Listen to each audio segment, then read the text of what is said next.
త్వరలోనే మూడో విడత సాయాన్ని మహిళల యొక్క బ్యాంక్ ఖాతాకు వేయబోతున్నట్లు అంటే వైఎస్ఆర్ ఆసరా పథకానికి సంబంధించిన డ్వాక్రా మహిళలు ఎవరైతే ఉన్నారో వారికి సంబంధించిన మూడో విడత సాయాన్ని అందజేయబోతున్నట్లు ఒక అప్డేట్ అయితే విడుదల చేశారు. దీనికి సంబంధించిన స్టేటస్ కన్నా ముందుగా ఎవరైతే డ్వాక్రా సంఘాల్లోని మహిళలు ఉన్నారో అటువంటి వారందరికీ సంబంధించి తప్పనిసరిగా ఎస్హెచ్జి యాప్ నందు సిఓ లేదా సిసి లేదా విఏఓల దగ్గర తప్పనిసరిగా వారికి సంబంధించిన బయోమెట్రిక్ వివరాలను అప్డేట్ చేసుకోవాలని సమాచారం అయితే అందజేయడం జరిగింది. డ్వాక్రా గ్రూప్‌లోని మహిళలందరూ తప్పనిసరిగా వారికి సంబంధించిన అధికారుల వద్ద బయోమెట్రిక్ అనేది వేయాల్సి ఉంటుంది. ఈ యొక్క బయోమెట్రిక్ అనేది వేసినట్లయితే మాత్రమే ఎవరు ప్రస్తుతం ఈ యొక్క డ్వాక్రా గ్రూపులో యాక్టివ్‌గా ఉన్నారో, ఎవరు ఈ యొక్క గ్రూప్ నుంచి తొలగించబడ్డారో అనే వివరాలనేది అప్డేట్ అనేది చేయడం జరుగుతుంది. దీనికి సంబంధించి మీ యొక్క స్టేటస్ అనేది చెక్ చేసుకోవాలనుకున్నట్లయితే అలాగే ఈ సంవత్సరం నుంచి కొత్తగా ఒక కండిషన్ అయితే పెట్టడం జరిగింది. ప్రతి ఒక్క డ్వాక్రా గ్రూప్‌కి తప్పనిసరిగా గ్రేడింగ్ అనేది ఇవ్వడం జరిగింది. ఈ యొక్క గ్రేడింగ్ ఆధారంగా మాత్రమే ఇక మీదట వారికి ఇవ్వబోయే రుణాలనేది ఉంటాయని, ఎవరైతే గ్రేడింగ్‌లకి సంబంధించి ఏ గ్రేడ్ అనేది ఉంటాయో వారికి సంబంధించి వారు ఎంత కోరుకుంటే అంత రుణాలనేది ఇవ్వాలనైతే నిర్ణయించడం జరిగింది. సి లేదా డి గ్రేడింగ్ గనుక ఉన్నట్లయితే వారికి సంబంధించి రుణాలనేది నిలిపేయడం లేదా తక్కువ రుణాలనేది ఇవ్వబోతున్నట్లు ఒక అప్డేట్ అయితే రావడం జరిగింది.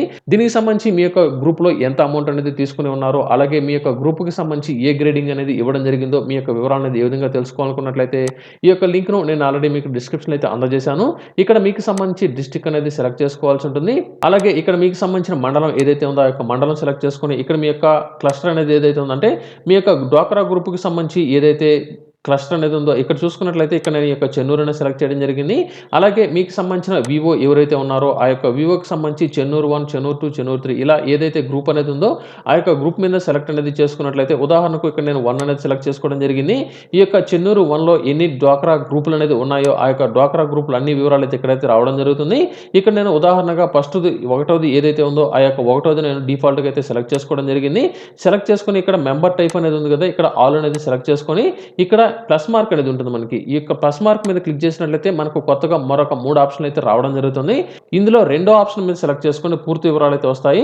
రెండో ఆప్షన్ మీద సెలెక్ట్ అనేది చేసుకున్నట్లయితే మనకు కొత్తగా మరొక పేజ్ అనేది ఓపెన్ అవుతుంది. ఇందులో ఈ యొక్క పేజ్ అనేది ఓపెన్ అవ్వడానికి కొంత సమయం అనేది పడుతుంది. వెయిట్ చేయండి. ఇక్కడ చూసుకున్నట్లయితే ఇక్కడ సంఘం యొక్క సాధారణ సమాచారం దగ్గర మీకు సంబంధించి ఈ యొక్క జిల్లా అలాగే మండలం మీ యొక్క సంఘం పేరు అన్నీ వచ్చిన తర్వాత ప్రతి ఒక్క గ్రూప్‌కి సంబంధించి ఒక సెపరేట్ కోడ్ అనేది ఉంటుంది. అలాగే మీకు సంబంధించి ఎవరైతే ఈ యొక్క గ్రూప్‌కి సంబంధించిన అకౌంట్ నంబర్ కూడా ఇక్కడ ఇవ్వడం జరుగుతుంది. అలాగే ఈ యొక్క గ్రూప్‌లో టోటల్‌గా 14 మంది ఉన్నట్లు, అలాగే మీకు సంబంధించి ఎవరైనా సరే ఈ యొక్క గ్రూప్ నుంచి తొలగించినట్లయితే వారి యొక్క సభ్యుల పేర్లు కూడా తొలగించడం జరుగుతుంది. ఇక్కడ చూసుకున్నట్లయితే మనకు కొత్తగా సంఘం గ్రేడ్ అనేది ఇవ్వడం జరిగింది. ఇక్కడ బాగా చూసుకున్నట్లయితే సంఘం గ్రేడ్ దగ్గర వీరికి ఏ అనేది ఉంది. ఇలా ఏ గ్రేడింగ్ గనుక ఉన్నట్లయితే వీరి యొక్క డ్వాక్రా గ్రూప్‌కి సంబంధించిన మహిళలందరూ యాక్టివ్‌గా ఉంటున్నారు. ప్రతిసారి వీరికి సంబంధించిన అమౌంట్ అనేది సరైన సమయంలో కడుతున్నారు. అలాగే వడ్డీ డబ్బులతో పాటు తీసుకున్న అమౌంట్ కూడా సక్రమంగా కడుతున్నట్లు వీరందరికీ సంబంధించి ఈ విధంగా ఏ గ్రేడింగ్ అనేది ఇవ్వడం జరిగింది. ఒకవేళ మీకు బి గ్రేడింగ్ గనుక ఉన్నట్లయితే మీరు యొక్క డ్వాక్రా గ్రూప్‌కి సంబంధించి సరైన సమయంలో అమౌంట్ అనేది కట్టడం లేదు. అలాగే మీకు సంబంధించి కంప్లెయింట్లు అనేది ఉన్నట్లు. అలాగే సి లేదా డి గ్రేడింగ్ గనుక ఉన్నట్లయితే వీరు కొంతకాలంగా అమౌంట్ అనేది నిలిపేసినట్లు సరిగ్గా కట్టడం లేదని కొన్ని కంప్లెయింట్ అనేది వచ్చిన తర్వాత సి లేదా డి గ్రేడింగ్ అయితే ఇవ్వడం జరుగుతుంది. ఏ గ్రేడింగ్ ఎవరైతే ఉన్నారో వారు ఈ యొక్క డ్వాక్రా గ్రూప్‌లకు సంబంధించి ఎంత అమౌంట్ అనేది అడిగినా సరే వారికి సంబంధించి ఈ యొక్క డ్వాక్రా గ్రూప్‌ల ద్వారా లోన్ అనేది అయితే శాంక్షన్ చేయడం జరుగుతుంది. బి గ్రేడింగ్ గనుక ఉన్నట్లయితే అధికారులు ఎంత అమౌంట్ అయితే ఇస్తారో ఆ యొక్క అమౌంట్ మీరైతే తీసుకోవాల్సి ఉంటుంది. సి లేదా డి గ్రేడింగ్ గనుక ఉన్నట్లయితే మీకు సంబంధించి తక్కువ మొత్తంలో అమౌంట్ అనేది మీకు రుణాలైతే అందజేయడం జరుగుతుంది. అలాగే మీకు సంబంధించి 14 మంది సభ్యులు ఎవరైతే ఉన్నారో వారికి సంబంధించిన పూర్తి వివరాలు అయితే ఇక్కడ రావడం జరుగుతుంది.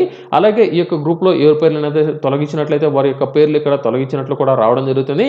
అలాగే మీకు సంబంధించి ఇప్పటివరకు నెలలో ఎన్ని సమావేశాలు అనేది ఏర్పాటు చేయడం జరిగింది 4 అనేది ఇవ్వడం జరిగింది. అలాగే చివరగా మనకు 2022 నవంబర్ 4వ తేదీన వీరు చివరగా వీరికి సంబంధించిన అమౌంట్ అనేది కట్టినట్లు ఇక్కడ రావడం జరిగింది. వీరికి సంబంధించి సభ్యులు మొత్తం పొదుపు సంఘానికి సంబంధించి నవంబర్ 4వ తేదీ నాటికి ఎంత పొదుపు అనేది కట్టడం జరిగింది వీరికి సంబంధించిన టోటల్ అమౌంట్ అనేది వస్తుంది. అలాగే వీరికి సంబంధించి అప్పులు అలాగే నిల్వల వివరాలు అలాగే వీరికి సంబంధించి ఇప్పటివరకు ఎంత అమౌంట్ అనేది కట్టారు ఇంకా ఎంత పెండింగ్ అనేది ఉంది వీరికి సంబంధించిన టోటల్ ఇన్ఫర్మేషన్ ఇక్కడైతే రావడం జరుగుతుంది. ప్రతి ఒక్కరు మీరైతే చెక్ చేసుకోండి. ఇక్కడ మీకు తప్పనిసరిగా ఏ గ్రేడ్ అనేది ఉందా లేకపోతే బి లేదా సి డి గ్రేడ్ అనేది ఉందా మీరు తప్పనిసరిగా మీరైతే చెక్ చేసుకోవాల్సి ఉంటుంది.